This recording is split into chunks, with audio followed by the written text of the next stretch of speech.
சுபகீர்த்தியை மனைவியாகக் கொண்டவனே போற்றி. சுகபோக செல்வம் அனைத்தும் அருள்பவனே போற்றி.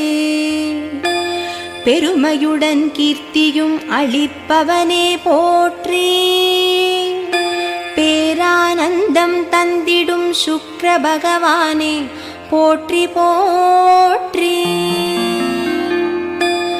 அரசபோகம் அளிப்பவனே போற்றி. அகம் மகிழச் செய்பவனே போற்றி. வைரத்தை ரத்தினமாகக் கொண்டவனே போற்றி. வையகம் போற்றும் சுக்ர பகவானே போற்றி போற்றி. சுக்ராச்சாரியனே சுக்ர பகவானே போற்றி போற்றி.